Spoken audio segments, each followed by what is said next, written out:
Good evening, everybody. This is Nightflight. I'm Judith Krober, and tonight I have Jerry Marzinsky with me.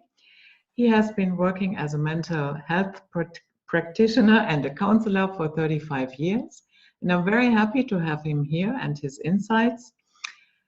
So, Jerry Marzinsky, welcome to Nightflight. Okay, thank you for having me.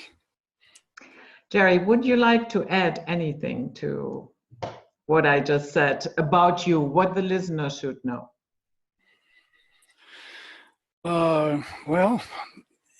Basically, I've been at this for 35 years. I worked for 7 years in the biggest state mental hospital in the United States. At the time I was there, the population was probably around 4,000, but it had hit 10,000 just maybe 5 years before I left that place. From there, I went to a PhD program.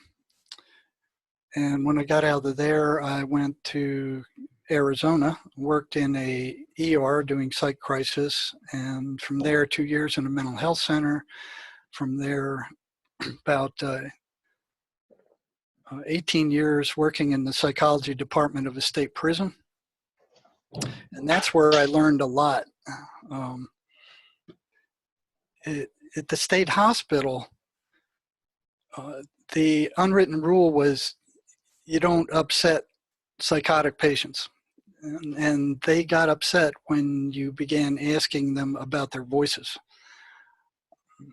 They didn't want to talk about them. And, you can't blame them. Look what happens when, somebody starts talking about hearing voices that nobody else can.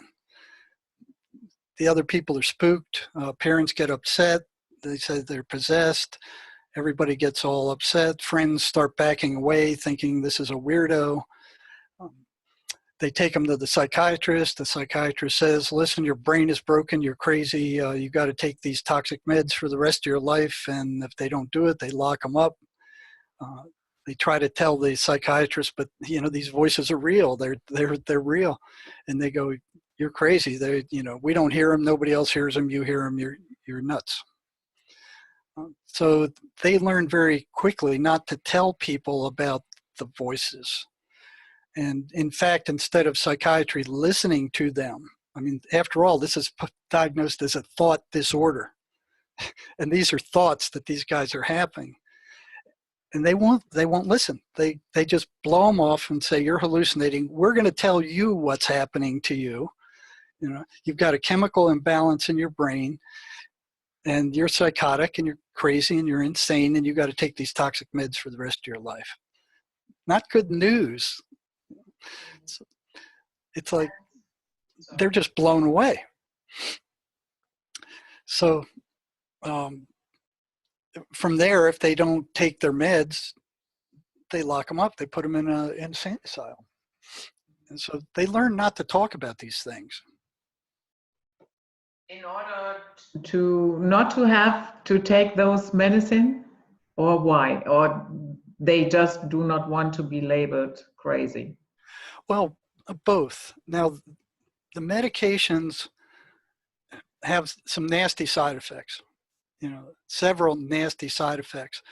But over the past 2,000 years, considering the other treatments that they've tried, going back 2,000 years ago to ancient Egypt, they had a very detailed description of paranoid schizophrenia on, what was it, the Eber papyrus.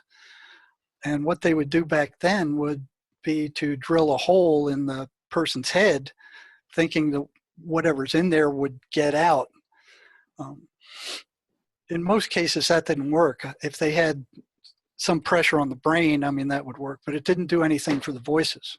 So, the human race has been plagued with this malady for well over 2,000 years. And then if you go back down through it, what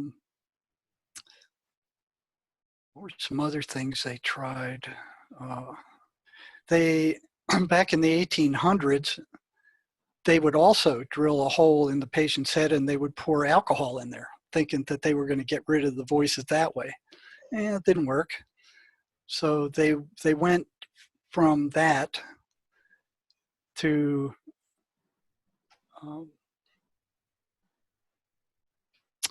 filling them with sulfur to increase their body temperature to artificial fever, thinking that whatever the virus or whatever it was in there, that increased fever would drive these things away. No, it didn't work. So then they went to hot and cold baths. They'd throw them in there and freeze them and roast them, and thinking that that would do something. It didn't work. Then they moved to insulin shock. So they just give them massive doses of insulin, put them into a coma, and then thinking that that might help. They were kind of worn out. They didn't have any energy to cause problems after that.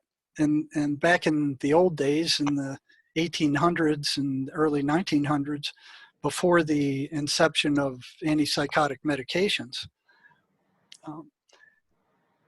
they were looking for any way to control these guys, because you have these voices telling them to attack the staff, to do all these crazy things. I mean, it was bedlam, basically bedlam.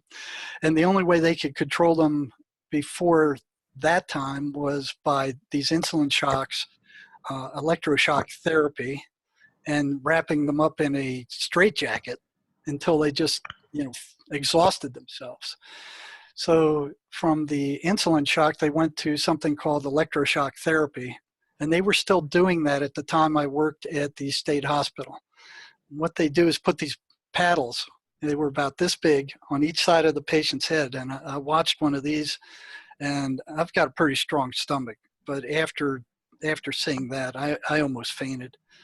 Do you want to hear about what one of those things was like? Yeah, sure. You sure?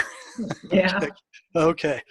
This is what I experienced. I got a call from another psych in one of the other units who said, listen, they're going to carry on a shock treatment here for the students. They're inviting us if we want to come. So I said, yeah, I've never seen one of these. I've heard about them. I'll be there in a minute. So I rushed over to this different psych unit where my friend was. And we walked into this big room with square pillars and tile floor. Otherwise, there was nothing much there. And here in the middle of the floor was a group of students surrounding this gurney with nobody was on it at the time. And here's the psychiatrist telling them about this shock machine. And what it was a little wooden box about this big, and it had knobs and dials on it and a meter. And then the electrodes were about this size. And they'd put jelly on them, and they'd clamp them to the side of the patient's head, shave their hair, and then wrap them on with something. And the psychiatrist said, well, listen, if we didn't put that jelly on there, we would actually burn the skin on the patient. So I'm thinking, holy cow. So here he is answering all these questions, and then he finally turns to a couple of nurses and said, okay, bring the patient in. So a few minutes later, on either side of this little skinny, fragile old lady who looked like she had just gotten out of a concentration camp, were these nurses that was kind of dragging her over to the gurney where this machine was. And she seemed to know what was going to go on, so she kind of backed up to it, and she got on it by herself, unbelievably. And then this guy, the psychiatrist, got this horse needle. I mean, it was like about this big around and about this long.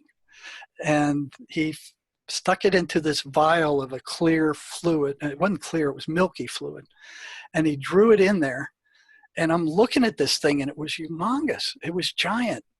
And I asked him, I said, what is that? And he said, it's tranquilizer. It's muscle relaxer. And I said, why are you giving, I said, it looks like a horse needle. Why are you giving that to her? And he said, if we didn't, when we gave her the shock, she would snap her bones while she was having the convulsions. And I'm like, a treatment that shocks, snaps bones? And, so they strapped her down on her hands, on her arms, and her legs, and her feet. And here she is strapped tight to this gurney, and he gets this giant needle, and he sticks it in her arm, and she's kind of looking like, like, help me, I don't want to do this again. I mean, you look at her eyes, and it's like, I felt sorry for her. And he stuck that thing in. Instead of just pushing that fluid in, he drew it back and filled it full of blood, and then swished it back and forth a few times to mix the blood with this stuff. And then he pushed it in. And I'm sitting there like, whoa. And then he brings up the electrodes, and he said, these are the electrodes, and we're going to shoot electricity through her brain. It's going to go in one side, it's going to go out the other. And we have to put this jelly on so it makes the contact, otherwise it'll burn her skin. And so nurses wrap that around, and then the students are asking a few questions, and I'm standing there like looking at this like, whoa. And then he goes, okay, everybody stand back. I'm about ready to administer the shock. And so I stand back and I'm looking, and he flips his switch. She just starts jerking all over the place. I mean, it's like she was going to break out of those bounds, and this little old lady is just convulsed all over, and it's like, this seemed to go on forever. And I'm standing there, how long is he going to do this? Finally, he shuts the thing down, and she wet her pants. I mean, and I'm staring at this, and then the students start asking questions, and I'm like looking at her, and he's up there, da da da da da da da da. It was like he was like a showman putting on a show for these students, and you could tell he was enjoying the attention. And I'm staring at her, and she's turning cyanotic. She's turning purple. And I look up at him, and he's still da da da da da. And then I'm like, wait a minute, hey, look at her. She's turning cyanotic. She's dying. And like as an afterthought, he goes, oh, and he goes and he gets those shocker things for the heart, those paddles, and he starts that machine. He had it ready, so apparently he expected something like this. And he shocks her again, and she jumps again, held, constrained by the straps that they had her. And then her heart starts back again, and she starts turning normal. And I'm looking at this going, holy cow, man. And I'm in shock. I mean, I'm just in shock. And I look at my friend, and I said, let's get out of here. And as I'm walking out, I started passing out. I grabbed this post, and I just was holding on to this post. I mean, it was so traumatic to have seen that it took me a minute or two to kind of get my wits about me before I could leave. And they were administering 3,000 of these things a year, 3,000. And most of the time, they didn't do it for any treatment value. A lot of times, it was the attendants who would tell the psychiatrist, this guy is acting up, we're having trouble controlling him, we think he needs a ECT. And the psychiatrist go, oh, okay, that's fine. Roll him in there. Now, with regard to schizophrenia, I did find it interesting that those shocks did stop the voices for a short period of time, maybe up to a week. The voices disappeared. So there was a correlation between that shock and the voices actually shutting up. But they would always return. The other thing, it did help with depression for a short while, but the side effects were it killed massive amounts of brain cells.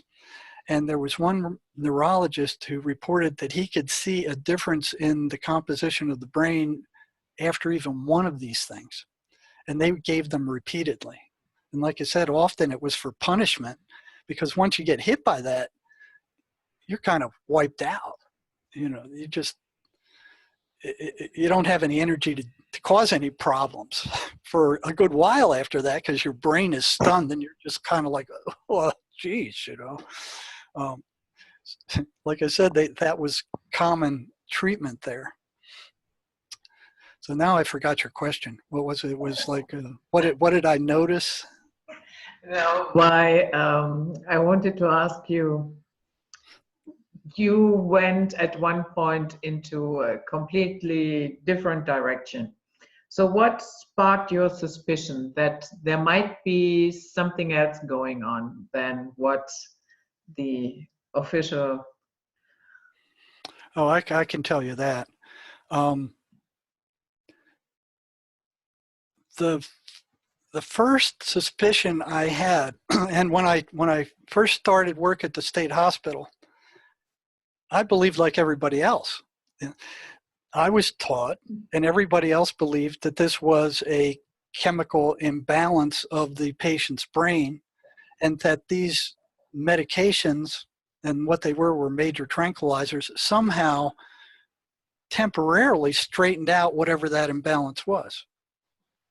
But as I watched a number of different psychiatrists, they never gave even one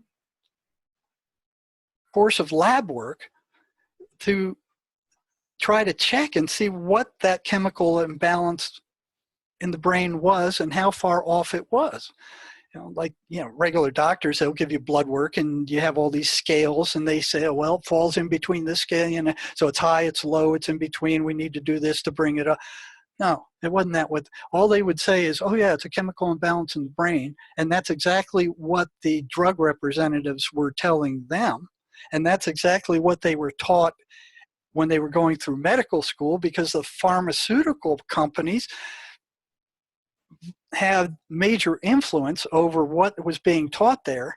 And back in the 1930s, the Rockefellers and the guy who Standard Oil, that they made it illegal to teach anything in medical school that wasn't associated with pharmacology, some pharmacological cure. So they knocked out electrotherapy, they knocked out naturopathy, they knocked out aromatherapy, all these other therapies.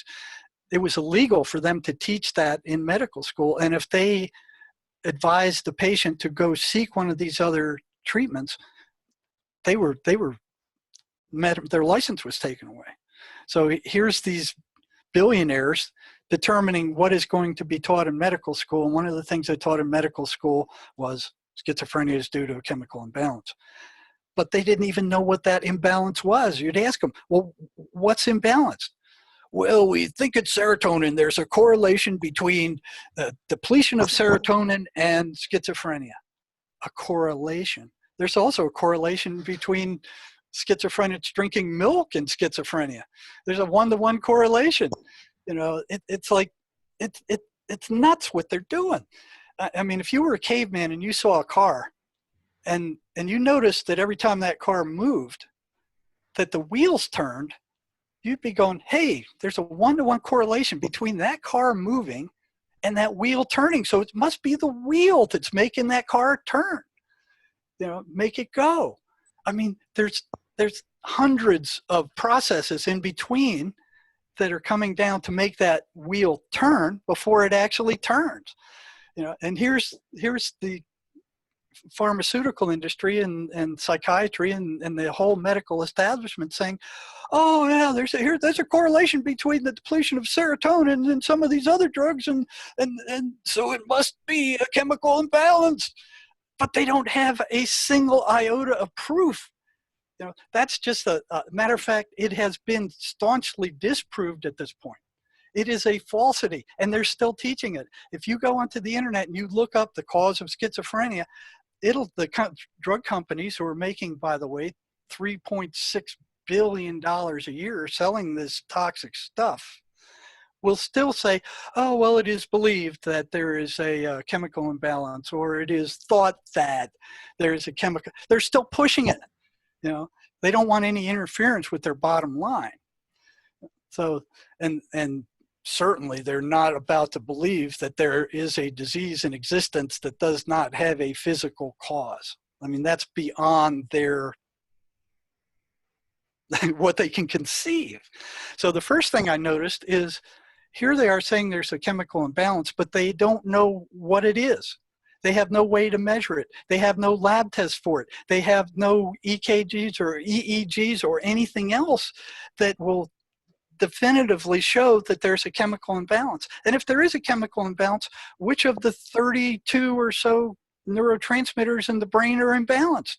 They have no way to measure it, but yet they're going out there and they're going, it's a chemical imbalance, and these drugs will set it right. No, they don't set it right. Matter of fact, they are toxic. You know, the people who take these things will get dry mouth, the sexual dysfunction, they'll be nervous, they'll be jittery, they feel like they have syrup poured on their brain, they can't think straight. I mean, it's a horrible, horrible drug, but it works as long as you're taking it. And each time you take it, you're destroying both brain cells and your peripheral nervous system. So it's rotting out these patients' peripheral nervous system. And with long-term use, it produces something called extrapyramidal syndrome. It's a involuntary shaking that they can't stop, and tardive dyskinesia, where their tongue darts out of their mouth and goes, and they can't stop that either. And it's permanent neurological damage. Now, of course, at the state hospital, I never saw a single psychiatrist ever tell a patient that this is the repercussions of long-term use of this, because that wouldn't be in their best interest. You know, then the patient wouldn't take it, and then they'd have a management problem on their hands. So this stuff was first discovered. I mean, the pharmaceutical industry wants you to think that they have spent billions of dollars in the research of these drugs because they're making $3.6 billion a year on it, and they have to recover their profits. The truth is that those drugs were first discovered in dye laboratories in France, you know, by accident. And the people working in these dye laboratories researching new dyes found that this compound would make them all sluggish and whizzed out. And one of the people who noticed that went and told a doctor, and he went and he tried this on some psych patients. They wouldn't have any of it in Europe, because they were into psychoanalysis at the time. They didn't want to hear anything about psychopharmacology. So this French guy came over here and arranged for this medication to be given to patients in a psych hospital. And lo and behold, they found out it calmed them down considerably. And they weren't as much of a problem.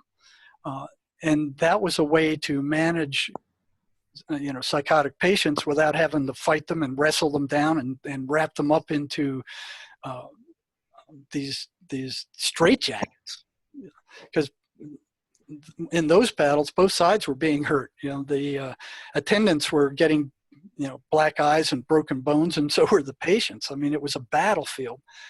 But with the inception of these drugs, I mean, it just knocked them silly. It calmed them out. And they found out that it also reduced psychotic symptoms. So their voices significantly lessened. So they went, oh, well, there must be some chemical cause for this, because there's a one-to-one correlation between us giving them these antipsychotic drugs, which were major tranquilizers, the first of which was Thorazine, which was a very rough drug. Very rough drug. I mean, you wouldn't want to take, nobody in their right mind would want to take that stuff. Nobody would abuse it.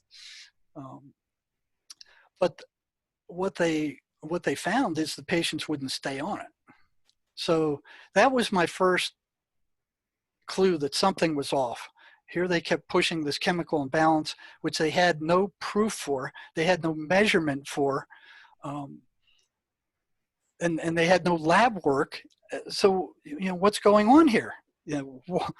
Why are they doing this when they have no proof? Well, today it's been proved repeatedly that there is no chemical imbalance. They couldn't find one. They've been looking for one for ever since modern medicine began some 300 years ago. They haven't found it. So they went from there to blaming the mother. Oh, it's something the mother did. I mean, here's psychiatry. The mother didn't feed the patient right, or the mother abused the patient. And so here they are traumatizing all these mothers, and they had no evidence for that either, other than, hey, my mom treated me bad. And indeed, when you start talking to these guys, a lot of them got very bad treatment as children. I mean, they were traumatized. So I could see where they'd make that link. So here was another correlation. But then here were another body that weren't abused and they still had the same symptoms. So they couldn't find any solid proof for that. So they moved to, what's the next thing they moved to? It was, I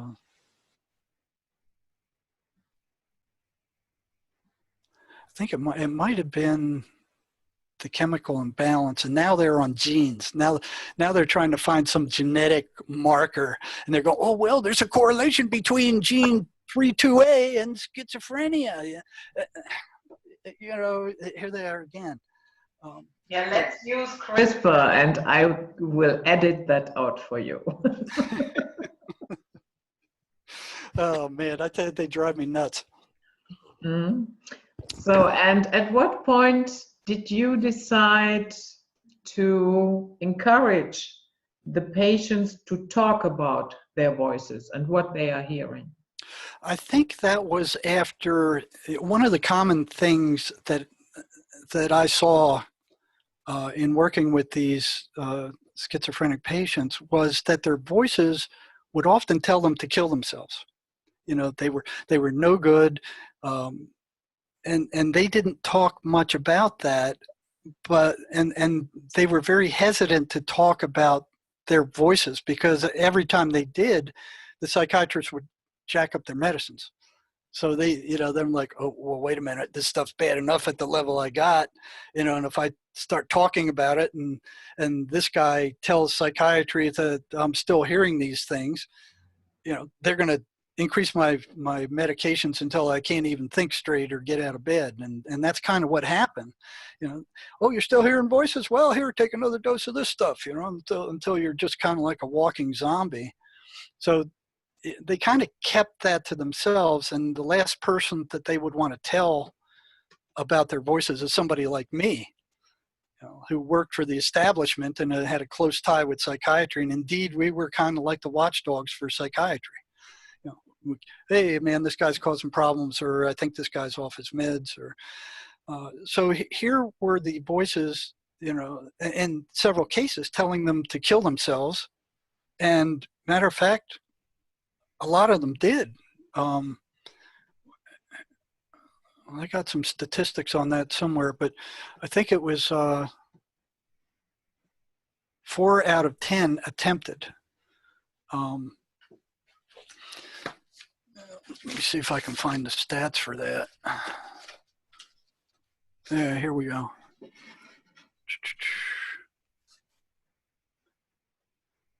Yeah, that's I have to tell you about that too. So suicide's a leading cause of death in schizophrenics. 4 out of 10 will attempt to kill themselves. Their suicide rate is estimated to be 5 to 10 times that of the general population. So you kind of go, well, what is this thing telling them to kill themselves? And if the psychiatrist heard that, you know, somebody reported to them that the voices are telling this patient to kill themselves, right away they're put on suicide watch. It's treated as a serious threat. They're locked up. They're drugged up. They're filled with antidepressants and antipsychotics, and they're put in a room where they can't hurt themselves until they're no longer suicidal. In the prison, what they would do is strip them down and put them in these, you know, these awful suicide blankets, which was kind of like a blanket with tough plastic sewed in, and that's all they would have. I mean, they would put them in there naked, and it was more a punishment for being suicidal than it was any kind of treatment. And they'd keep them in these suicide cells until they were no longer suicidal. So not many people wanted to be suicidal in the prison, but the suicide rate there was pretty horrendous.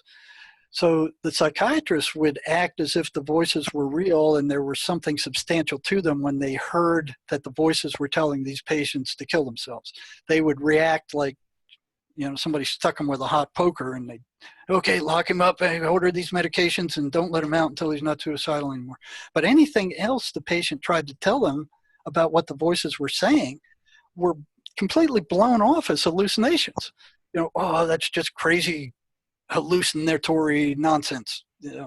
it's just garbage. What's happening with you is that, your brain is broken. You've got a chemical imbalance. You've got to take these awful meds for the rest of your life. And if you stop, the voices will come back and you'll get suicidal again. And then we'll have to lock you up again. So it's like, okay, why are they treating the voices in that case where they're telling the patient to kill themselves as real and reacting to them as real, but anything else the patient tells them that these voices are saying is considered to be a stupid, crazy hallucination due to a chemical imbalance that they've never been able to prove? I'm like, well, ain't that a little bit odd? And so I started asking tons of different staff. I mean, psych nurses, regular nurses, doctors, and psychiatrists. What's the cause of schizophrenia? It's a chemical imbalance. It's like they all were put through the same machine. They all believed it. And when I first got there, I believed it too. But I never trusted authority. I mean, I never. Even since I was a kid, I mean, I had it hammered into me time after time by different experiences that you can't trust authority. And I'll tell you a story about one of the first things that I ran into. This is when I was undergraduate school in psychology. They assigned us a reading assignment that was written by a psychologist. And I didn't know at that time that 90% of what psychologists write is not repeatable. They just expected you to believe it. And of course, none of us psych students had any clinical experience. We couldn't counter anything. We were expected to believe it. We had no option. You believe it. You write it down on the test to show us you believe it. And then we'll give you your degree if you believe enough of this nonsense. That's what you had to do. So I remember this one reading assignment. It stuck in my head. It was some psychologist writing about what would happen if two psychotic patients met each other with the same delusion. And they said one of them would have to give way and choose another delusion.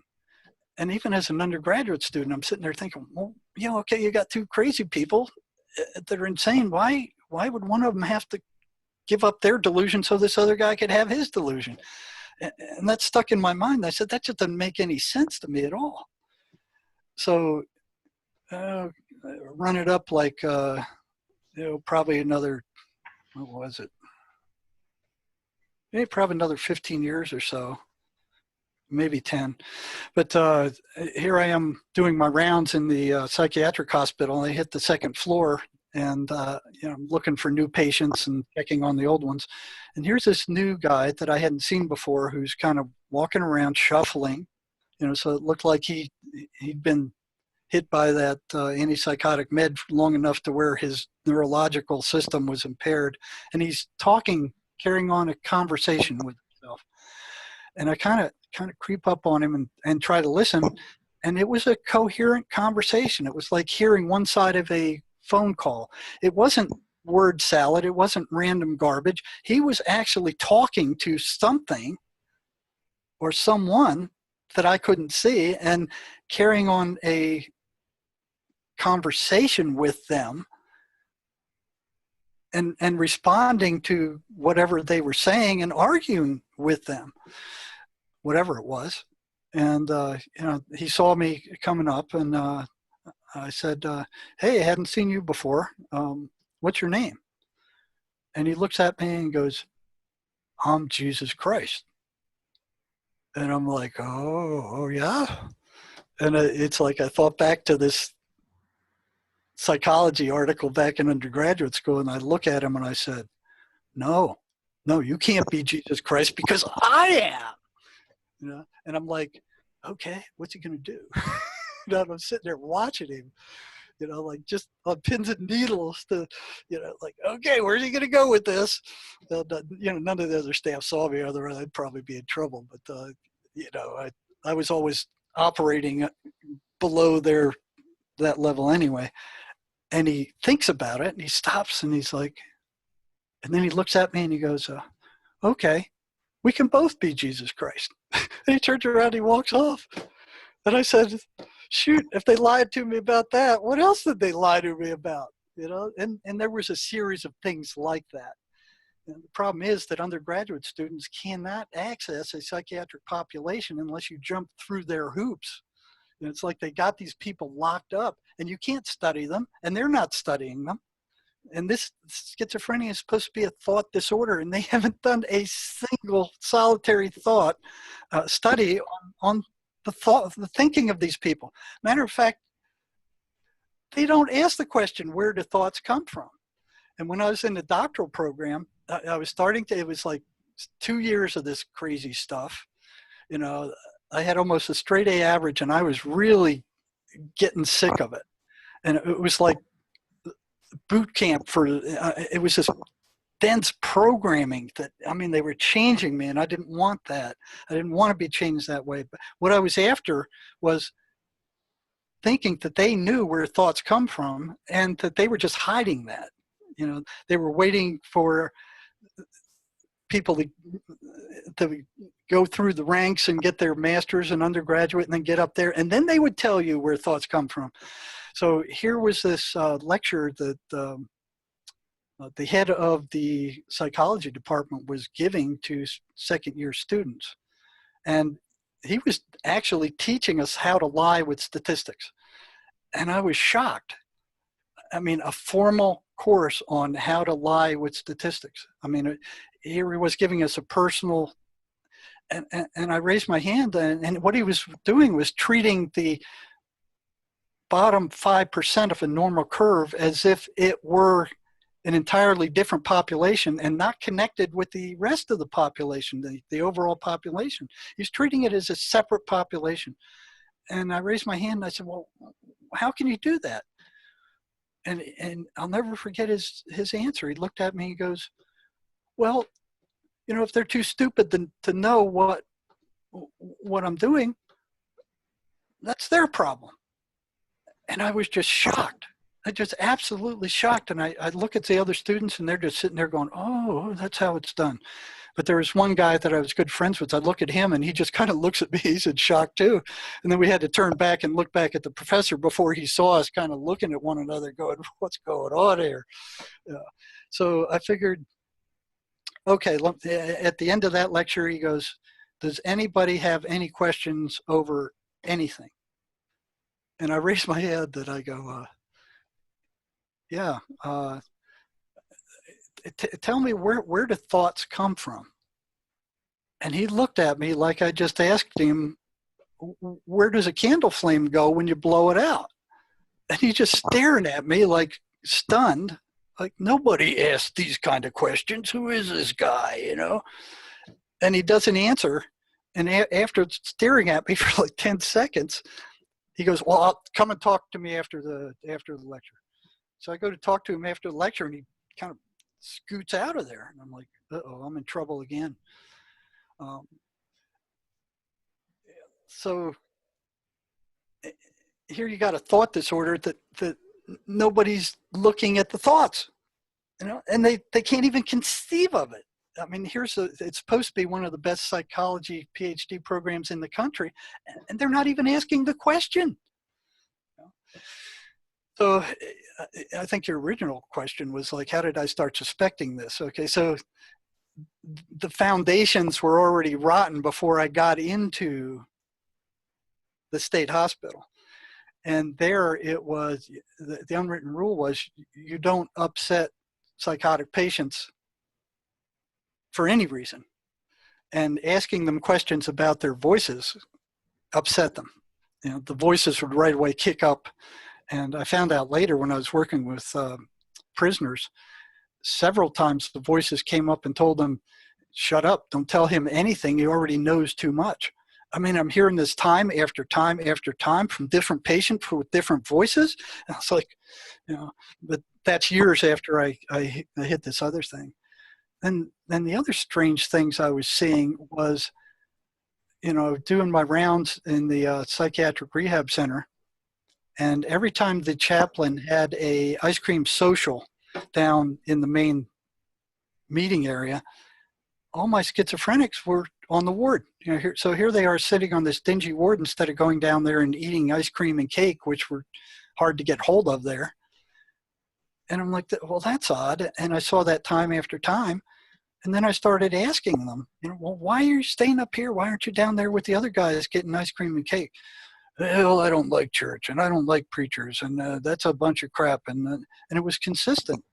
It was like, so I started asking them some questions about, well, why is this?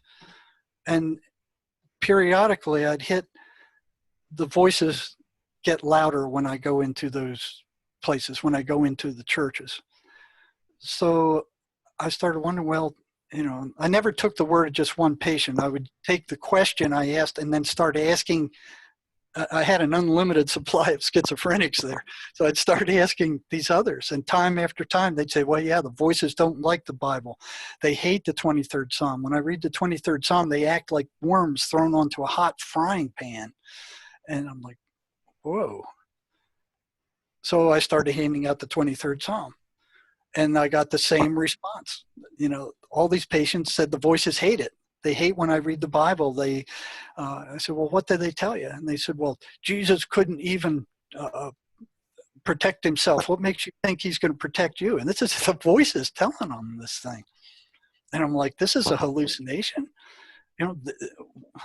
Hallucinations are supposed to be random. I mean, they're supposed to be all over the place. They're, positive, negative, neutral. I mean, there's just no pattern. The pattern was that these voices were consistently negative. Consistently. They never told the patient anything good unless it was to get them in trouble later on. So I'm like, well, that's odd. What kind of hallucination would tell a patient to kill himself? What kind of hallucination would tell him to not go to church? So I started studying that search phenomena and asking all these patients, like, what do the voices do when you go to church? And a lot of them said, I never go to church. But of the ones that did, they broke up into 3 categories. The ones where the voices would get louder before they went, saying this is a bunch of crap, you're wasting your time, don't go there, and do everything they could to convince them not to go to church. But once they got in there, the voices shut up. So those were the weaker voices. Then there were the moderate ones where the patient would go in there and they would try to listen to what the preacher was saying. And they would get louder as the patient was trying to listen to what the message that the preacher was giving. Then they blot it out. They'd get louder and say, this is garbage, get out of here, you're wasting your time, and they'd flare up. And then the worst ones, the ones with the strongest voices, they would be driven completely out. They would jump up and run out of the church right in the middle of the sermon. And I'm like, that's pretty odd behavior for a hallucination. So right away, there were all these things that just didn't make sense. And so I began questioning patient after patient about their voices. And the voices didn't like that. And they would get periodically, they'd convince the patient to go, and this is while I was working in the state hospital, they'd convince the patient to go complain to the psychiatrist. And I'd get pulled up before the psychiatrist on the red carpet and you don't be upsetting my patients. I have enough trouble without you upsetting them and causing them all this trouble. And you're just reinforcing their hallucinations by asking about them. And if I catch you doing this again, I'm going to report you to the administrator. And I'm like, so you weren't even allowed to ask the patients about what these things were and how they behaved without running into flack from these guys. And I ran into that 2 or 3 times where I was threatened, like, you keep causing problems by asking these guys about voices and upsetting them. We're going to have to take action on you. And I'm like, shoot, they're not asking themselves. They don't care. They think they're hallucinations. By then, I suspected they weren't, but I didn't want to believe they were anything else. I mean, I was in denial too. So I'm like, okay, they're not acting like hallucinations, but I'm thinking, well, maybe there's some facet of the guy's subconscious, that are kicking in there. And I just didn't want to believe that they were something separate, something, but they were consistently negative, and they ran a consistent pattern that I thought I saw that wasn't, it wasn't random, like you would expect from a hallucination. It was, what is it that was holding these voices on a consistent negative pattern? What confined them to negative, upsetting verbiage? Why weren't they just all over the place? What held them on to just abusing and mocking the patient and telling them all kinds of bad things and telling them to kill themselves?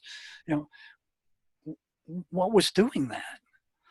So, but even all the way through 7 years at the state hospital, I still was in denial, well past the point where I had plenty of evidence that there was something coming in from outside that was causing this. I didn't want to see it. I didn't want to believe it. I just, kind of blotted it. It's something's wrong with their subconscious mind. I mean, it's like, so by the time I got out of there, I had a strong suspicion that the voices were not hallucinations, that they were something else, but I wasn't really sure what they were. Then I noticed that virtually every schizophrenic who was put on these medications would eventually go off and go psychotic again. And I'm like, well, why is that happening? But, and I'd ask them, and they'd all say, well, it's the side effects. The side effects are awful. And they were. But what didn't make sense is when you compare the side effects, which were bad, to going insane and becoming floridly psychotic, it was like, okay, which do you want? You want the flu or you want the bubonic plague? And they were all choosing the bubonic plague. And I'm like, well, why are you choosing the plague? And I'd ask them, well, why? I mean, which is worst? And they'd say, well, the plague's worst. And I'm like, well, what am I missing here? What is it they don't understand? Why are they consistently, and almost all, this happened with almost all of them. At one time or another, they'd stop taking their meds. And yeah, that was true that and I'd ask the staff, I said, well, why do you think they stopped taking their meds? And it's like they want to go psychotic, and that's much worse than the side effects. And,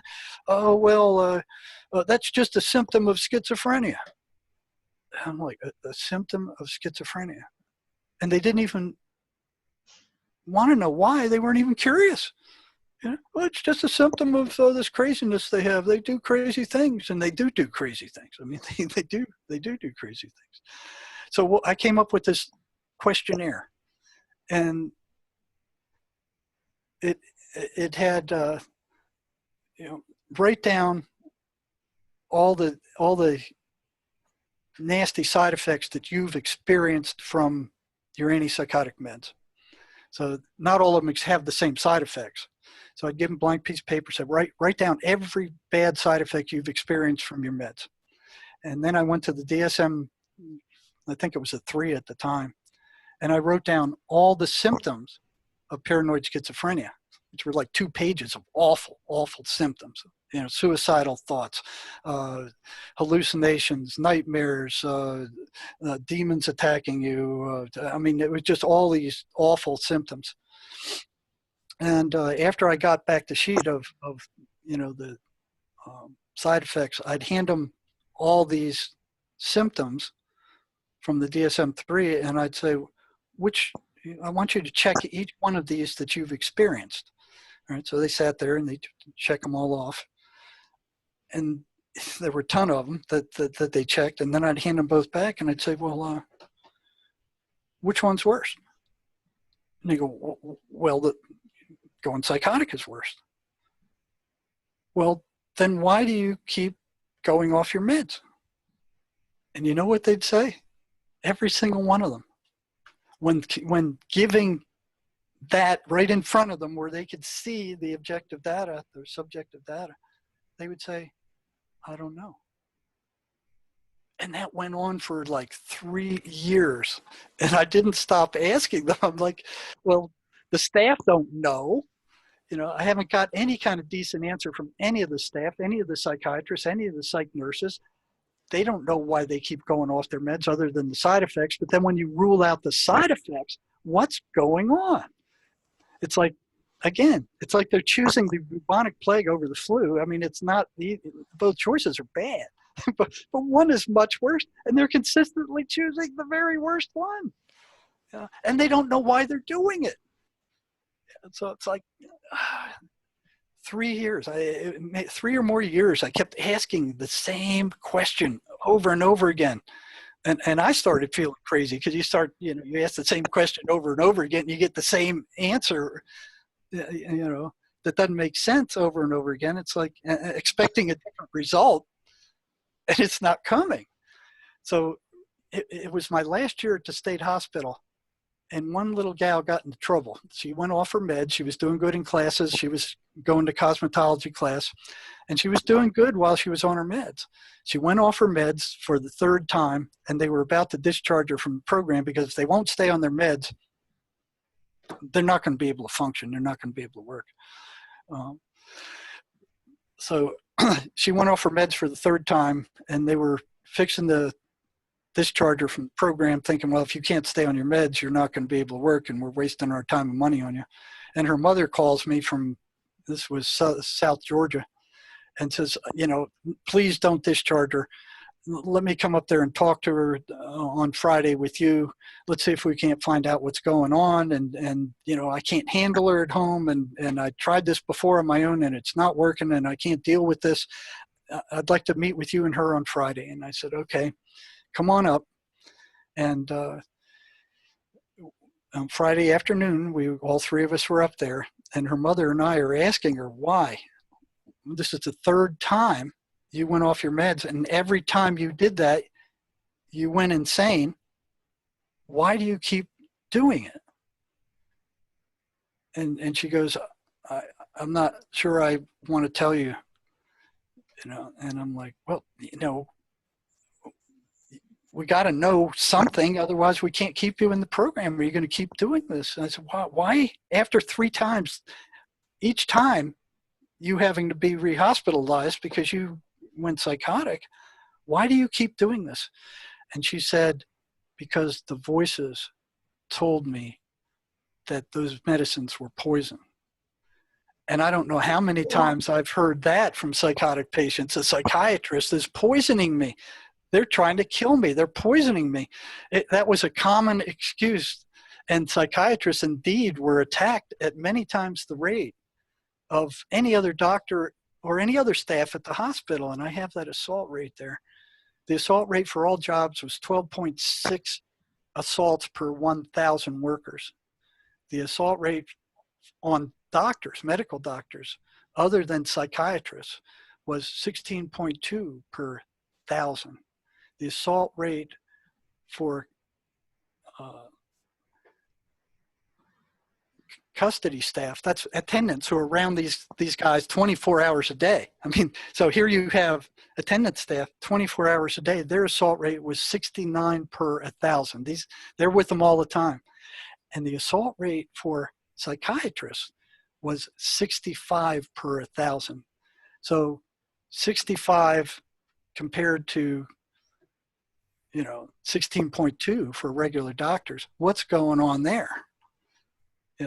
So that clicked. Okay, these patients are assaulting psychiatrists because they believe these medications are poison, and here's the voices telling them that they're being poisoned and the psychiatrists are being attacked. And another thing that was really strange, we talked about the suicide rate of schizophrenics. It was, I think it was 5.4 times. No, let me see what it was exactly. Suicide rate.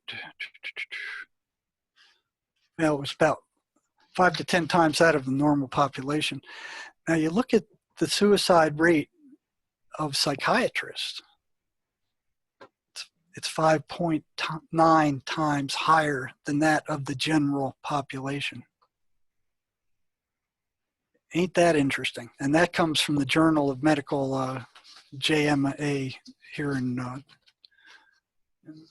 one of the big medical journals over here in the U.S. So here you have a suicide rate with regard to psychiatrists that is equivalent to that of schizophrenics. So what's going on there? So it gets stranger as you go along. And the real stuff started coming out when I got to working at the state prison with schizophrenics there. What they did is they closed down all the state hospitals in the U.S. and threw all these guys out on the street and saying, okay, we're going to set up a series of mental health centers all over the state, and you go there and get your medications. But they wouldn't even take their medications when they were handed to them at the state hospital, and when they were being monitored. There's no way they're going to voluntarily go to a mental health center and pick up meds there. You know, half of them don't have transportation, and the ones that do aren't going to want to take that stuff. So they're not going to take it. They're going to go psychotic, and then they're going to get in trouble, and they're either going to be hospitalized or they can't hold a job. So the only real option they have is to turn to crime or to beg. You know, so a lot of these guys you see on the street corners are schizophrenics that are trying to just survive. And if they can't survive that way, they have to turn to crime. And when they turn to crime, they get thrown into prison. So here you have an entire psychiatric population that used to be held in state hospitals at a fraction of the cost of what it costs to keep them in a prison, that have been now transferred into the prisons, where they now have to have security and guards watching them, and it's much more expensive to keep them in a prison. But the advantage to me was that in the prison, you running out of time, or you know, in the prison, if a schizophrenic got upset because the psych was asking him about the voices and went to complain to anybody, they would laugh at him like that. That didn't even break the ambient noise level there. So I could ask them all the questions I wanted, and they could complain all they wanted if they did that, and nobody would listen to them. You know? Mm-hmm.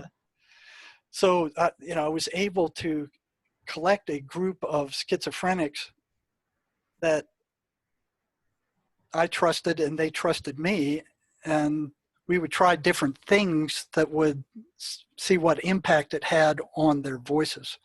And consistently, the reading of any positive spiritual material would set off a furor with the voices. They did not like that. They didn't want them doing that.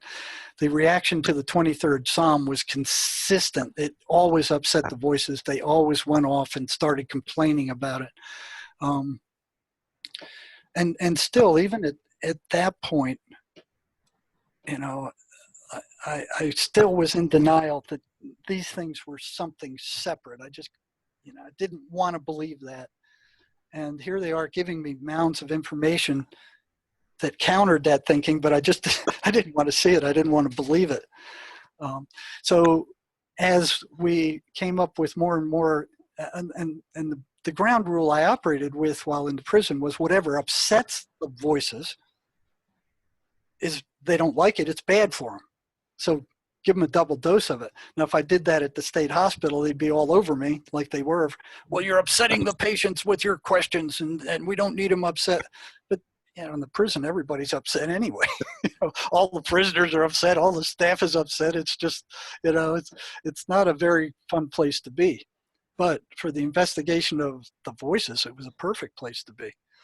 Mm-hmm. For a while. From your experience, what did these patients have in common? Did they have a common history, let's say drug abuse, alcohol abuse? Because I think there is a link between too much alcohol abuse and entity infestation. Did you experience that? Yeah, I think you're exactly right there. The first link I saw was most of them had suffered horrible abuse of one kind or another as children or as young adults. So there was this abusive background, not all of them, but a great majority of them. So that was fairly consistent all the way through. The second thing I noticed later was amphetamine kind of like opened the door to these things. More prisoners were sent to prison for committing crimes while they were psychotic on amphetamine than any other drug that I ever saw. So it's like it opened the door to psychosis. It triggered psychosis, and it was like they were going psychotic, and it was like once they became psychotic, they stayed psychotic. It didn't go away. But what was tricky about it is when they first started, they'd start hearing these voices. They'd go, oh, well, I'm just hallucinating because of the drug. And they're thinking, well, okay, it'll go away. And they stop using the drug and it does go away. And that happens for many times. And then one day they use it and it doesn't go away. They're there and they can't get rid of them, and they're there forever, and they're now psychotic. Whatever these things were, they invaded. So I started asking questions about amphetamine, and these people would see something called the shadow people consistently. They were three-dimensional shadows that would enter their rooms at night, follow them around, and usually show up at the foot of their bed and be staring down at them. They never spoke. And I noticed, and I actually used this clinically, if they saw their eyes, they were in much worse shape than if they didn't. The majority of them never saw the eyes. If they did see eyes on these shadow people, they were either lime green or they were red. Neither color is not something I'd want to meet somebody with eyes of that color. I mean, right away, it just kind of sends chills up your back. And these shadow people would walk through the walls. They would never speak. If the prisoner paid attention to them, they would start moving in on them. They weren't anything good because they'd always scare the person, but I never saw them or heard of them doing any physical harm. I've had some patients say I could feel them walk through me because they could walk through walls. You turn on the light and they were instantly gone. And then I ran into one patient, one prisoner one day, that he said that he ran an experiment to see if he couldn't get more information about what they were. And right away I perked up. It's like, well, yeah, what was it? What'd you do? So this is when he was outside of the prison, and him and his friend were heavily using amphetamine. And they wanted to see if they had to be on amphetamine to see these things. So what they did is they got a bunch of amphetamine. They drove out to the Indian reservation cells out here, south of here, at night, late at night, and went down this dirt road. And one of them shot up with amphetamine and started seeing the shadow people. So he'd ask the other one, well, okay, I see one over there by that tree. You see him? No, I don't see him. Well, okay, there's another one coming up from the back over there. You see him? No, I don't see him.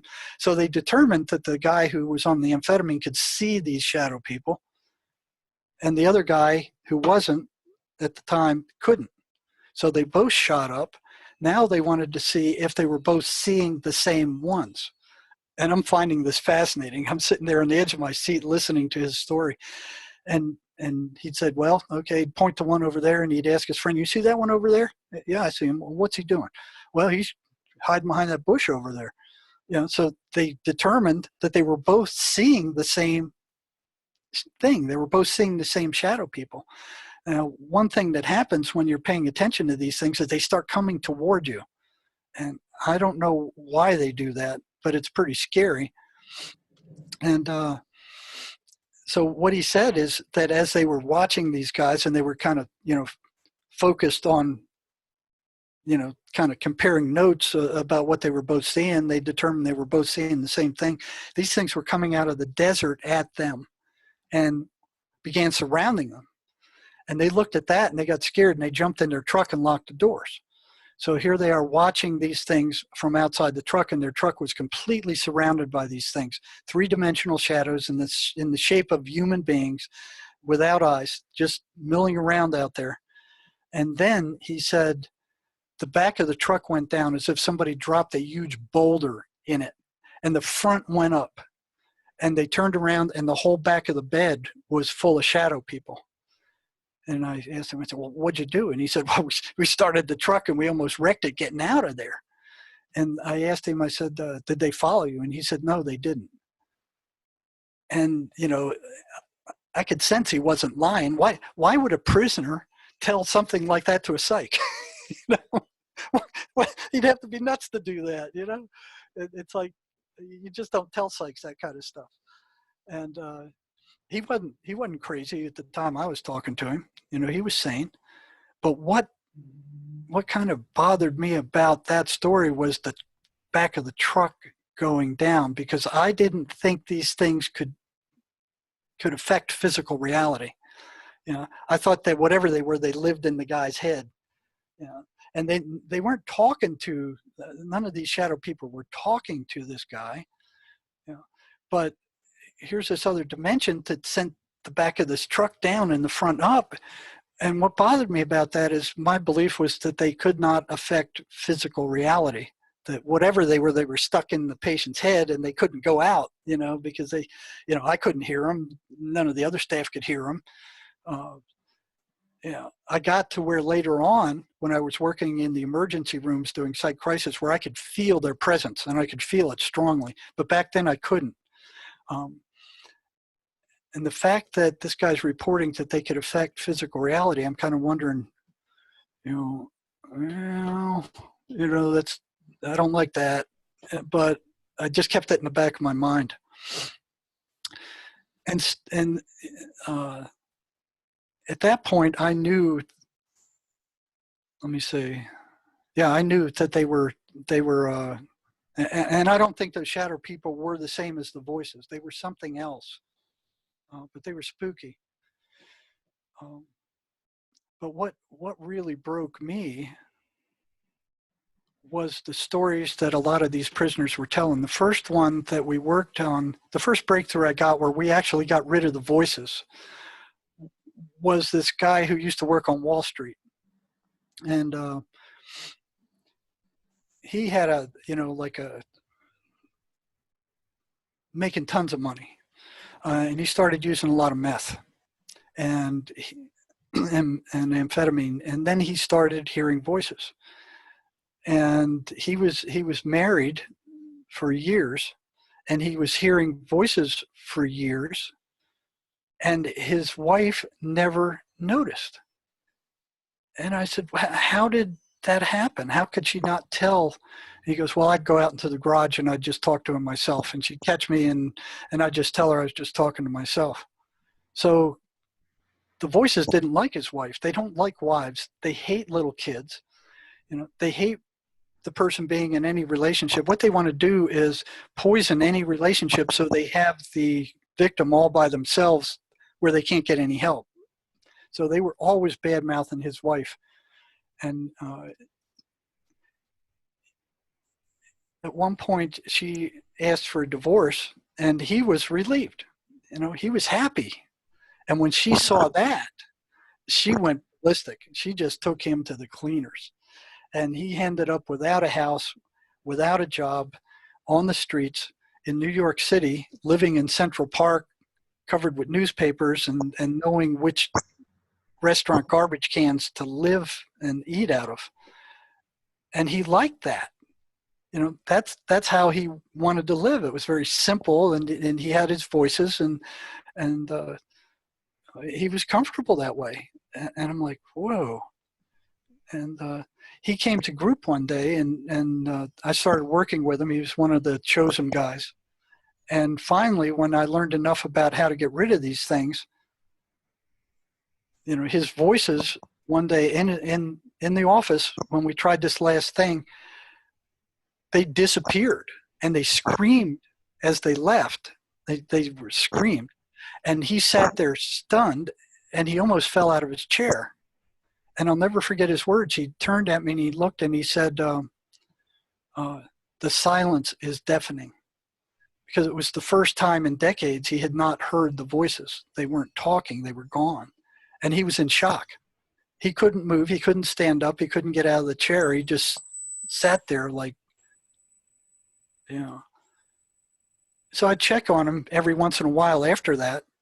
Told him, hey, listen, you need to stay on a positive spiritual path, otherwise these things are going to come back. He didn't do that. And he got a job working with the motor vehicle section of the prison there, where he was answering phones. So one day as I was being transferred to another unit, the chief psychologist found out that I was asking prisoners about voices. This was toward the end of the years I was working there, and he was transferring me to a Spanish unit. And my Spanish is atrocious. I mean, I can get by, but you can't do therapy with the level of Spanish I know. So I stopped by and visited this guy on the way out while I was leaving that unit. And I said, how you doing? You still hearing the voices? And he goes, yeah. I said, well, what happened? He said, I was so lonely, I called them back. He called them back, and he was hearing them, while he was working on the phones. So at that point, I learned enough to be able to help the patient, teach the patient how to get rid of these things. And there was another one of the guys I was working with intensely, who would, and one of the requirements I had for them was, listen, I'll go out of my way to help you. I'll bail you out of whatever trouble you get into, but I want you to tell me in live time as we sit here what those voices are telling you as we're speaking and their reaction to what I'm saying. And the ones I always had a group of them, maybe 10 or 17 that I was working with, and there were tons of them that didn't want to do that. They wouldn't agree to do anything like that. But I always had a group the whole time I was at the prison where they were different ones, but they always agreed to do that. So here's this one guy, he's getting better and better and better. The voices are getting less and less and less. So he comes in one day and he said, the voices are really getting pissed at you. They're really angry with you. And I'm like, you got a hallucination who's getting angry with me? And he goes, yeah, they're really upset with you. They don't want me coming here. They're saying you're crazy, you're stupid, don't listen to anything you say. They're really getting angry. They don't want me coming here. And I said, well, that's weird.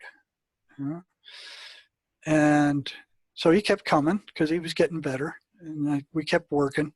And then he comes in one day and let me see, what did he say next? He comes in one day without an appointment. So I figured he's in trouble. And he knocks on my door and he goes, he comes in the office and he says, the voices want to talk to you. And I'm like, they want to talk to me personally? And this has never happened before. All the other interactions, what are the voices saying? Well, they're telling me this. So it always went through the patient. They were always telling me what the voices were telling them. And the voices never came out and talked to me personally. But here he is telling me, the voices want to talk to you personally. And I'm like, what? He goes, yeah, they want to speak to you. And I'm like taken aback. So here's more evidence that these things are not, some figment of the unconscious. So he comes in, he sits down, and I said, well, what is it they have to say? And I'll never forget this. His voice tone changes just a little bit lower. And these words come out of his mouth. You have no right to interfere with our way of life. And I'm like, bam. And he said, that wasn't me. That wasn't me saying that. And I'm like, what the blazes is going on here? It was at that point, after getting all this other information for years, that my denial system, it was just hanging by tatters, completely collapsed. It just completely collapsed. And I was stunned. And I'm like, what is going on here? So I canceled my appointments for the rest of the day, and I'm trying to sort this out. I'm drawing blanks. And it's like, what just happened? So I kept working with that guy. I didn't back off because these things were, I basically told him, go soak your head somewhere or something. And he's getting better and better and better. And about that time, I was reading a book written by the shaman Miguel Ruiz, who was talking about these entities that enter people's minds and tell them bad things, and that they were energy parasites. Now, one thing I'd noticed was that every time these voices attacked a patient, their energy level would drop down to almost nothing. And here they are laying in bed all night. They're not exerting themselves physically at all, but in the morning after being attacked by these things, they were so weak, a lot of them couldn't even get up to go eat breakfast. So here's this one-to-one correlation between these things being attacking and their energy levels dropping to almost zero. So I see this correlation, and I start asking the patients about this. I said, after the voices attack, do you experience a lack of energy? Do you feel like you're drained? Every single one of them would say yes. And I'd say, where'd your energy go? Every single one of them would say, I don't know. Or the anxiety did it. So I was thinking for years that it was the massive amount of anxiety these voices create with their constant abuses and negativity and bashing and telling the patient to kill themselves and they're worthless and they're no good and everybody's against them and people are trying to kill them. I mean, that's anxiety provoking enough. But then one day I got called. I always got put in the nastiest, toughest units, and I was assigned to the jail for the prison, which is where the worst of the worst went. So all the bad guys from the entire prison would go there. And one day I got a inmate letter from a prisoner there who was saying, listen, my roommate's crazy, he's hearing voices, and he's standing over me at 3 a.m, just staring down at me, and he's freaking me out, and I need you to do something to help me out here. I think he might kill me. That guy was sent to the central detention unit because he had snitched off the White Brotherhood, this big nasty gang that was smuggling drugs into the prison. And with the information he gave to administration, they busted the gang, took all their drugs, and they wanted him dead. They wanted him dead so bad that they sent some of their gang members got in trouble on purpose to get sent to CDU so they could have a chance to kill this guy.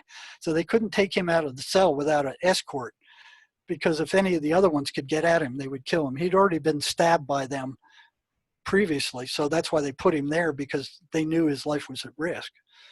And then he gets put in with this florid psychotic, who's staring at him, hearing voices, and staring down at him at 3 a.m. You couldn't be under much more stress than that. Here these guys trying to kill you. They're shooting notes under your door telling you you're a goner.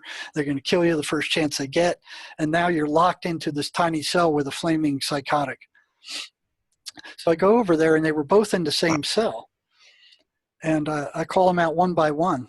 And I'm watching as they're walking up the steps. And I talk to the guy who the gangsters are trying to kill first, and he just bolts up those steps. He had plenty of energy. He had plenty of energy in the interview.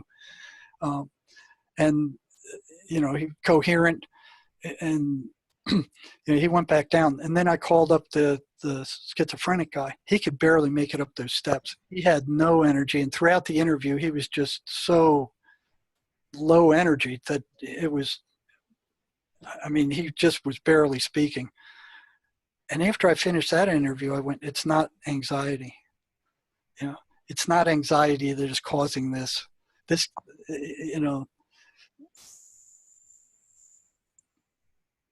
So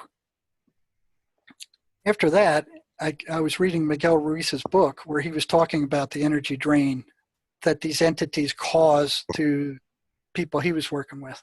So I figured, okay, I'm going to smuggle this into the prison, and I'm the guy whose voices told me that I had no right to interfere with their way of life. I'm going to read this, what it says about the energy drain, to him and ask him what he thinks about it. And I did that often. I'd bring stuff in and I'd say, well, what do you think about what this guy's saying? You know, and I'd listen to them and take that into account. So here I bring this in, he comes in, he sits down, and I said, tell me what you think about what this guy's a shaman. Tell me what you think about what he's saying. And I start reading it to him. And every once in a while I glance up, and as I'm reading it, he's kind of staring at me like with this strange look on his face. And then I hear this electrical crackle just explode from behind my head like an arc welder. And it's like, it just sounds just like an arc welder. I know that crackling sound. And I'm like, what the devil is that? And I turn around, I don't see anything there. And it starts moving up the wall at a 45-degree angle toward the ceiling at the back of the room. And this, I look at this guy, and he's just staring at me with these blank eyes, you know, just like a zombie. He's just staring at me. And I'm like, what is going on here? And it's like crack, crack, crack, crack, crack, all the way up the wall. And I'm trying to see what that is, but I don't want to take my eyes off of him either, because I'm suspecting he's going to attack. You know, he's looking really strange, and he's just staring at me in this odd way. So I push my chair back against the wall, so if he comes at me, I could kick him back, because they always had female guards manning the medical unit at that time. And if they had to do anything physical, man, you were virtually on your own, you know, until somebody could get there, and that might be 15, 20 minutes. So I pushed my chair back against the wall, you know, kind of halfway expecting him to attack from the strange look he had on his face. And I'm trying to see whatever's making this noise, and I couldn't see anything. And I didn't want to take my eyes off him for too long, so I'm going back and forth and back and forth and back and forth. And then it goes across the ceiling over his head, so I can keep an eye on him and also search the ceiling. And I see nothing. I smell nothing. I just hear this crack, crack, crack, crack, crack. And then it starts coming down at a 45-degree angle toward me. And I'm like, what is going on? And it jumps into this Rubbermaid trash can near my left leg. And it's crackling in there. And I turn and I look down there briefly, and I still don't want to take my eyes off him. And there's nothing in there. You know, the inmate porter had cleaned it last night, and there was nothing there except this crackling sound coming from this thing. And I asked the guy, the prisoner, I said, do you hear that? And he didn't respond. He's just staring at me with these zombie-like eyes. And I'm like, what the hell is going on here? And then the sound stops, and he slowly gets up, and he goes, I gotta leave. And I'm thinking, like, yeah, get the hell out of here, man. Go. Yeah. So he goes down the hall, and I'm sitting there stunned. And I walk up and I search. I look closely at the walls, and there's no burns. There's no sign that anything ever happened. I can't account for what happened. I go out into the hall, and I check all the other doors, and none of the other medical staff are in yet. You know, the doctor's office is locked, the nurse's office is locked. Everything's locked. There was nothing that I could see that could account for that sound. And I was shocked. I was stunned. I just sat there like stunned. You know, it's like I'd been hit by a taser or something. I couldn't think straight. It was like my mind fogged out. And I'm thinking, if they can do that, if they can make the walls crackle, what else can they do? And what am I getting myself into here? You know? So they didn't like me, and I knew it. And it got stranger from there. But I'm not answering any of your questions. I'm just rambling on here. Would you say that at the end of the day, this is what people call demonic attacks? I think you could say that, because the way these things react is just like a demon would, you know. But what set them off, that last frenzy with the attacking, with the electric snapping, was showing the patient or giving that patient the information that they were energy parasites, because that's what Ruiz was talking about, was that they drain your energy. And I'd already seen a pattern of that among hundreds of them, where they would say, well, yeah, after they come, I'm drained. And I would ask them, well, okay, does this happen every time they come? And they go, well, yeah. And I'd go, well, what do you think causes that? And they consistently, they'd say, I don't know. And I'd say, well, if you stuck your hand in a fire, and every time you stuck your hand in the fire, you got burned, what's burning you? They had no trouble saying, it's a fire. And then I'd repeat, I'd say, well, if these voices come, and every time they come, you're drained of energy, what do you think is taking your energy? I don't know. They were being blocked from that realization.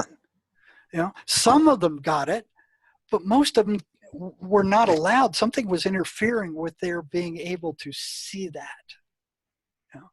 And about that time, I was able to start feeling these things. And every time I would bring that up to a patient, I would feel this cold, icky electrical feeling just over my entire body.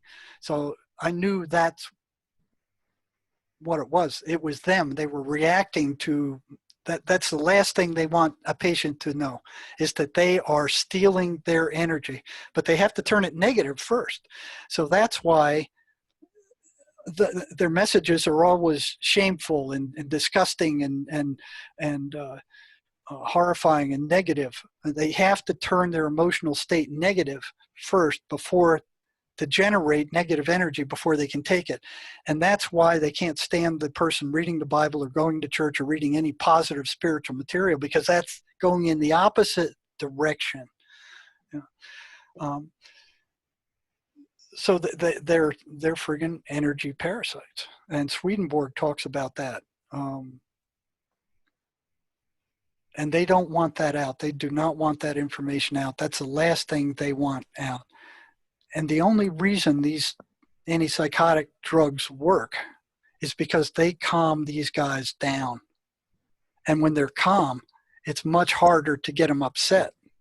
So basically, they then have to fight the drug to get the person upset, and they have to work a lot harder to do that. And still, the person, if they're on these powerful drugs, still will not get upset to the level that they are without it. So the first thing they go after is those drugs. They start telling the patient, psychiatrist is poisoning you. They get them to concentrate on the negative side effects and forget about what it's like to be psychotic. So here's psychiatry going, well, oh yeah, it must be a chemical imbalance because drugs are chemical. And look what happens. We give them these drugs and miraculously their symptoms, withdrawal. They still hear them. Most of them still hear the voices, but they're nowhere near as strong. They can get to sleep, the nightmares. So they really interfere with their being drained. And the voices don't like that. So they get them to concentrate on, well, look at, now you're feeling, you can't walk straight, you're groggy, you're nervous. They get them to just concentrate on those negative side effects and tell them not to take those drugs, but to go use alcohol, go use, get Percocet or something else, but don't take those drugs. And alcohol is the same thing. I once had this was an Apache Indian. I don't know if you know about Apaches, but they're particularly fierce. I mean, they killed a lot of people in the old days when the West was being settled out here. And he was so violent and such an alcoholic that the Apache police couldn't deal with him anymore up on the reservation up north.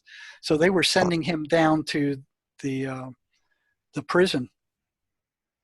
And he was coming to the unit I was on. So I got warned of that, saying he's particularly violent. He may be psychotic. You may want to keep an eye on him when he gets here.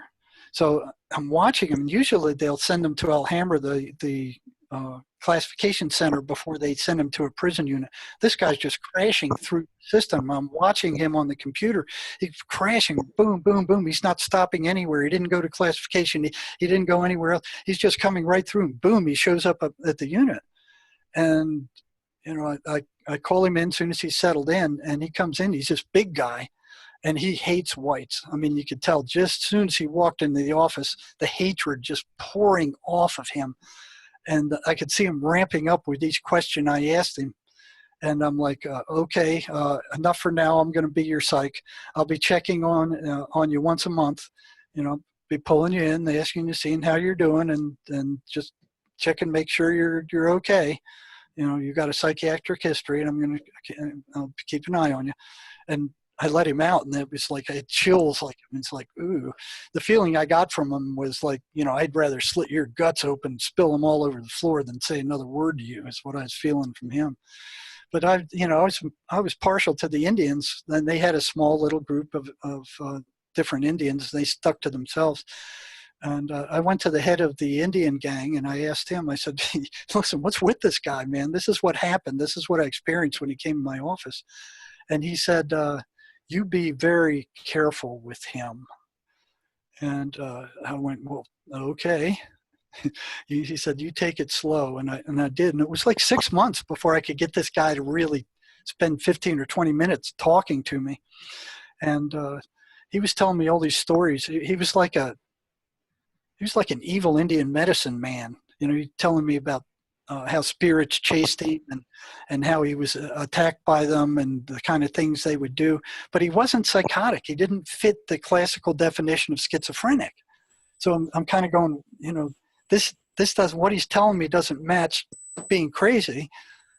Something else is going on here, and I wanted to hear him out. So after he was telling me about being chased by spirits and the kind of things he saw and experienced, I kind of went, you know, held my breath and went, okay, well, and he was telling me how he could cast spells on people and make them sick. So that got my attention. So I didn't want to piss him off.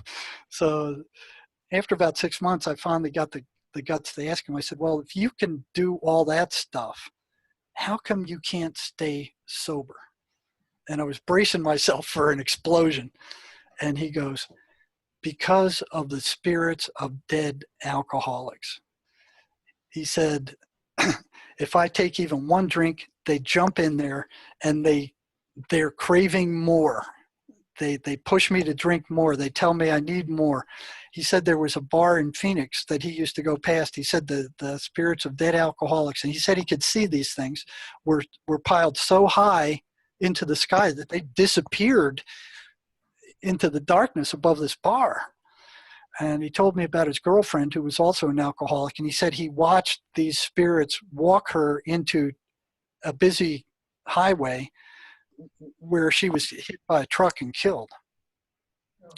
And the guy who wrote The Road Less Traveled, I forgot what his name was, he said he actually witnessed something like this, where when he was in a bar, he saw a spirit, you know, jump into this alcoholic who'd passed out on the floor. And, you know, it kind of makes sense. You know, you got, here's these guys building up to a drink. So they're thinking about drinking. And, you know, if you think about where thoughts come from, here's these spirits putting thoughts in these people's head. And that's what's happening with the schizophrenics. These voices appear as thoughts in their minds. Their schizophrenia is said to be a thought disorder. That's what psychiatrists call it, the thought disorder. But do you think they would study the thoughts? Do you think they would ask these patients anything about the thoughts? No, they're hallucinations. You know, but you know, when you tell, and working in the ERs, when I told alcoholics who came in this story, they went, yeah, that fits. You know, because as soon as they take a drink, they've lost it. You know, they've lost it, and they start thinking about the drinking. So psychiatry and the medical establishment and academics, all of them aren't even after, well, how long did I spend in school? It's like 4 years in undergraduate and 4 years in graduate school studying psychology and counseling. And not once was the question ever asked of where do thoughts come from? Not once. And that's what drives everything. That's what drives all behavior. You know, the thought and the intention. And they're not studying it. They're not studying it. They'll study the neurons and some, you know, and they're not going to find what causes paranoid schizophrenia until they understand where thoughts come from and what they do. You know, the voices that these people hear are thoughts being put into their minds. They're being injected into their minds. And not only that, these things have access to their entire memory. So they can go in there and they can pull up every rotten thing these people ever did and bring it up, dredge it up, and rub it in their faces until their emotional state turns negative. And then they drain that energy. So what they are is emotional parasites. And it doesn't just happen with schizophrenics. Remember, the schizophrenics are the 5% of the normal curve. These things are hitting us all to different degrees. And it's most obvious where you're, you know, kind of cruising along the street and all of a sudden minding your own business, you know, kind of you have your same old thought stream running there, thinking about this and that. And then a thought comes in that's just horrifying. You know, it's like something you would never think, something you would never do, something you would never consider. And you kind of go, whoa, where did that come from? And you're just horrified that you have that thought. Where did, you know, it's like, yeah. Yeah, and it also plays into the shame guilt game. You know, you beat yourself up because you had a horrible thought, but if you're really aware and you're paying attention, then you automatically know that is not my thought. Well, a lot of people don't. You know, they think that their thoughts are who they are. You know, that verbal dialogue that's running through their head, they think that's who they are. But if that's the case, who's the one that's listening to it? There seems to be a pattern with all these examples that you described. We have emotionally and mentally sometimes abused children, and then more and more stress adds up. Then we have the escape with drugs or alcohol. So, and then at some point, you may or may not become psychotic, who knows?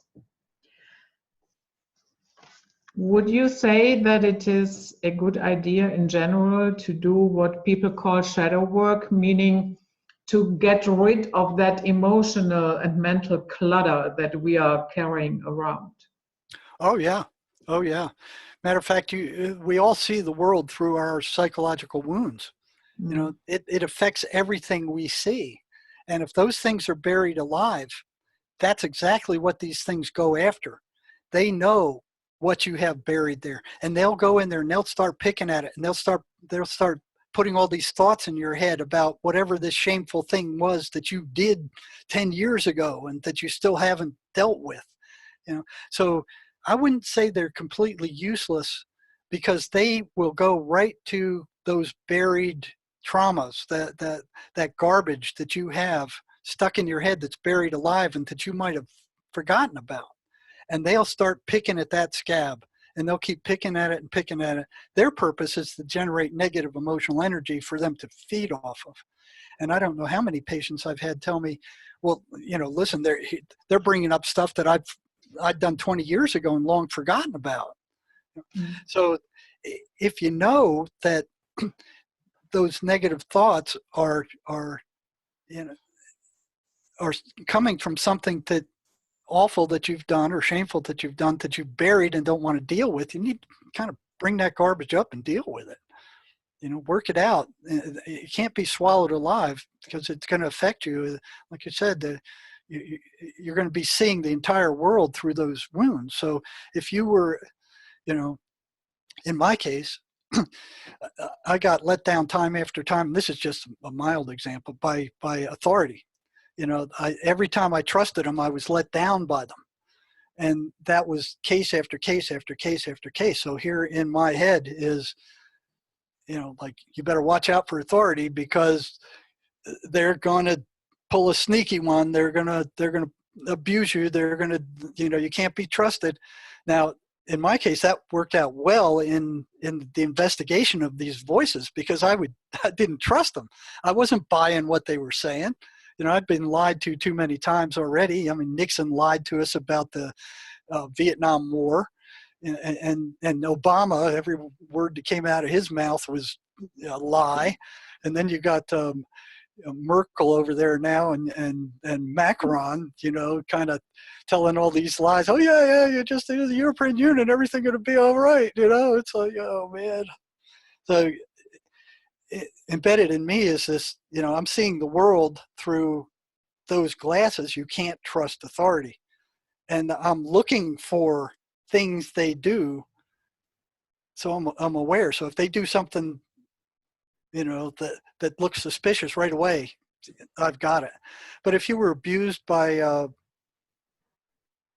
man, you're not going to, you know, badly abused, you're going to have that stuck in your head, like, well, you can't trust any men.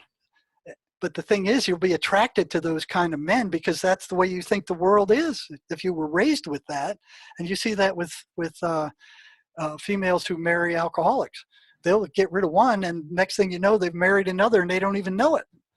And then they get rid of that one, they married another one, and they go like, "What's going on here?" You know, they didn't even know the guy was alcoholic, you know, until they married him, and they saw he started losing control.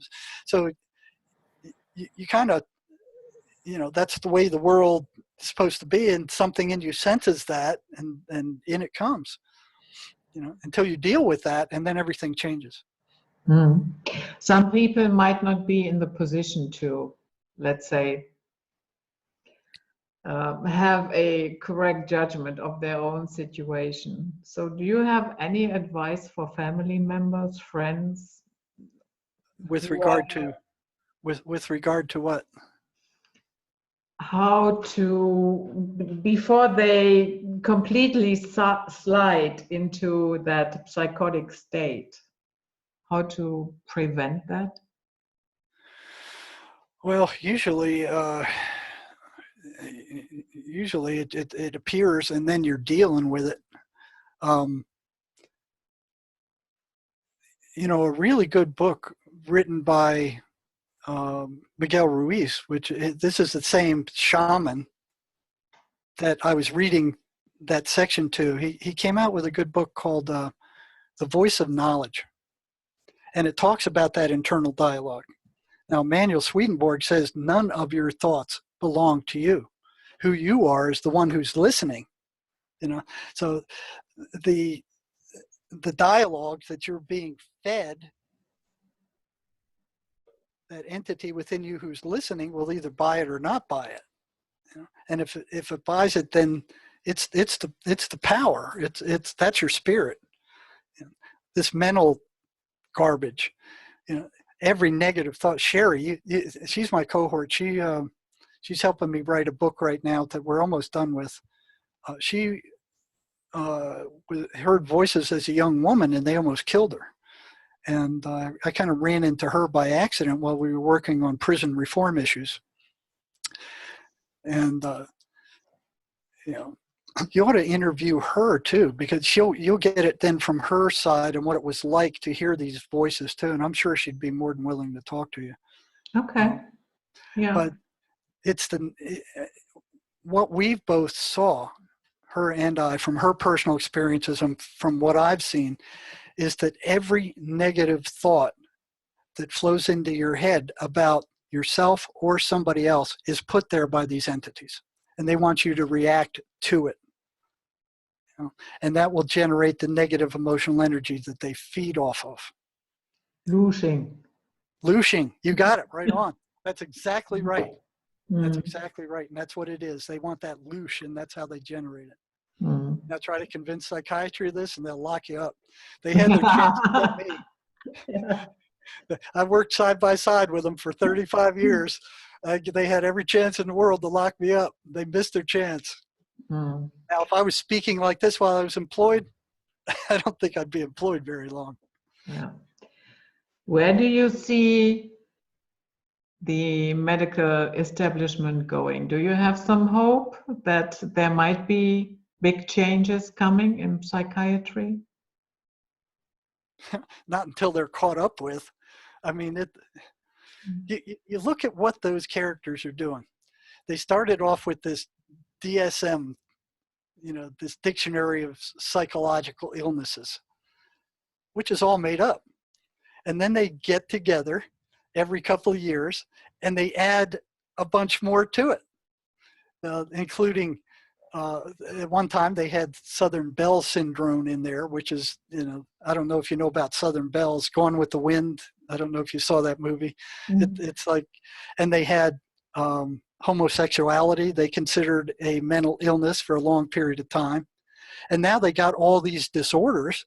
And they're working hand in hand with the pharmaceutical industry. If you turn on your television, you'll see, oh, we have this new drug that will treat this disorder. So here's these characters come up with all these disorders. And then the pharmaceutical industry, who's making, $3.6 billion a year selling these toxic drugs that are poisoning people with long-term use, they have no incentive to look for the cause of schizophrenia. That doesn't pay them. If somebody finds the cause or realizes the cause, they lose money, because once they're cured, they can't make money on these ongoing toxic treatments anymore. So they have no incentive to find a cure, and neither does psychiatry. They're making a lot of money off of pawning these drugs, and here in the U.S., they've made all these laws that you can't get these drugs over the counter. You have to pay a psychiatrist to write you a prescription for these drugs. So you have to pay for an office visit. You have to pay for the prescription. And then you have to keep coming back over and over and over again. You go across the border, and we're 60 miles from the border here. You go across the border in Mexico, you can walk into a drugstore and you can get these over the counter. Nobody in their right mind would abuse antipsychotic drugs. They're awful. It's like drinking turpentine. They're not abusive. Nobody's going to kill themselves with this stuff. But these guys are making a fortune, having passed laws and bribed Congress. I mean, the medical establishment, the AMA, psychiatry, the drug companies have a massive amount of money, and they have bought off Congress for years. So, and then they're sitting back here. Oh, the medical costs are out of control. Why are the medical costs out of control? Because they're charging for bull crap like that.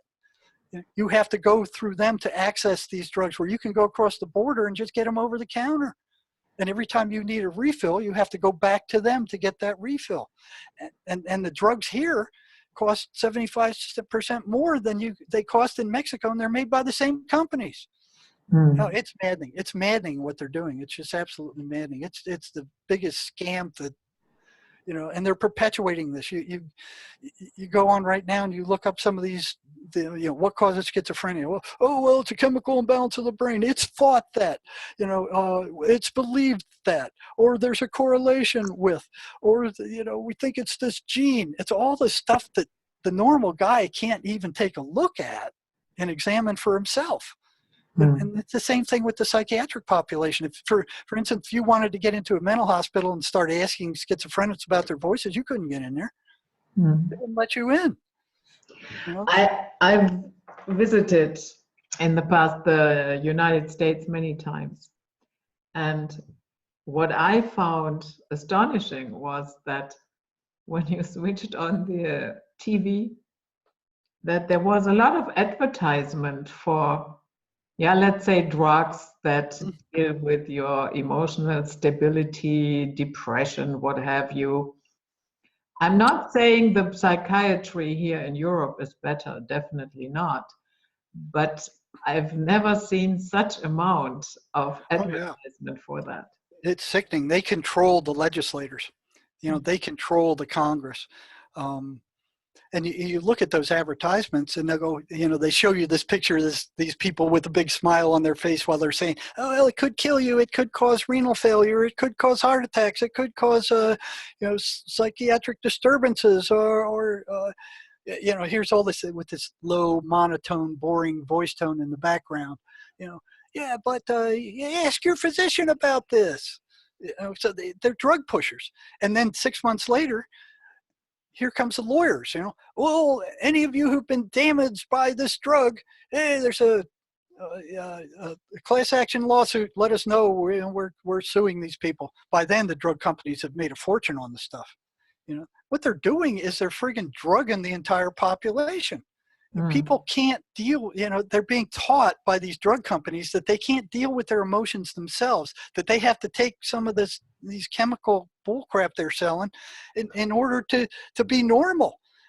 And you look at these pharmaceutical companies, they're making a fortune on this stuff. I mean, they're very powerful. They have an awful lot of money. They buy congressmen all the time. They've got all these laws that they pass to protect them. You can't sue them for this. You can't sue them for that. It's nuts. And they're just milking the population dry. The cost of these drugs, like I was telling you with the antipsychotics, they didn't spend billions of dollars doing research. They ran into that by accident. And a lot of times what they do is they just change a few of the molecules and then they sell it as a new drug. It's sickening what they're doing. I would say, don't fear your emotions. Nobody has to be happy all the time. That is nonsense. And you will not die if you have a couple of really bad and rough days. And these emotions are attached to something and they are telling you something. They are telling you something. But you drug them down, what you got is a population of zombies. Oh, you're upset because the politicians are doing that? Well, here, take some of this stuff. That'll fix you right up. You won't be upset anymore. We'll sell you all you want. I don't know. It's nuts. It's nuts. It's just crazy. And they're not going to find, they've been searching forever for a physical cause for schizophrenia, especially paranoid schizophrenia. They're not going to find it. It's not caused by a physical malfunction. It's a spiritual disorder.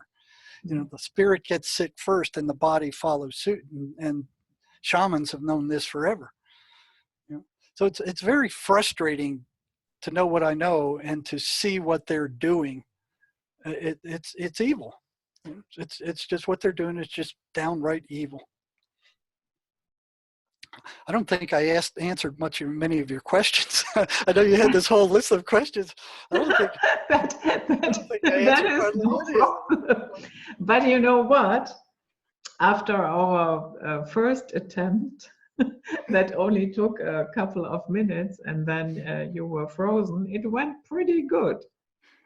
Well, I warned you ahead of time. I said, you make sure you ask your questions because I'll just go on and on. I mean, it's and this is just the tip of the iceberg. I mean, there's a lot more.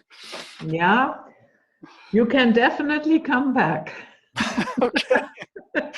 Well, let me know how this goes. And Sherry's got a website. It's keyholejourney.com, where under the paranormal section, she's got all the videos, or not all of them, but a large number of the videos that I've done, some that she's done with her experiences. And she's got a video section under that, and she's got an article section with articles that we've written to help people understand what's going on. Because the first thing they go to the doctor trying, what's going on here? And you know what the doctors tell them? Well, you got a chemical imbalance, or we're going to drug your kid to death. And of course the patient isn't going to want to tell them, oh yeah, I'm hearing demons. And of course, and even the voices tell them. Here's your jacket. Yeah, here's your jacket. Get out of here. Or hey, come on, we're going to go pay a visit to the psychiatrist. This is, it's around us all the time. This is happening all the time to all of us to different degrees. It's the schizophrenics have lost control of it. The voices have, and like Carlos Castaneda said, they give us their minds.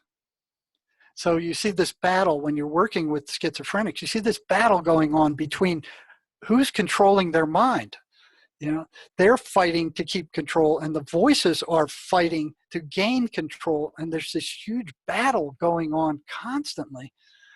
And when they take these antipsychotic drugs, it weakens the voices and allows the original personality to regain more control. But at the same time, they're being poisoned by that, slowly poisoned by that drug. And like I said, the truth of the matter is it is not caused by a physical malady, and it's not caused by any chemical imbalance. And that's been proven over and over and over again. But still, they're pushing that narrative. They, you know, they don't want any interference with their bottom line. Yeah, it makes money. It makes a lot of money. It's one of their biggest money makers. And there's what is it? 34 million people, I think it is, worldwide are afflicted with this, with schizophrenia. You know, it's an epidemic. It's one of the top 10 world health problems, and they're spending significantly less money on researching the cause. They're not even trying to find a cause. You know, the amount of money they're spending on research for schizophrenia is a pittance. They have no incentive to find a cure. They're making too much money just with the treatment. But at the same time, they're poisoning the people that are taking these drugs. Yeah, they shovel it down your throat, and there you go.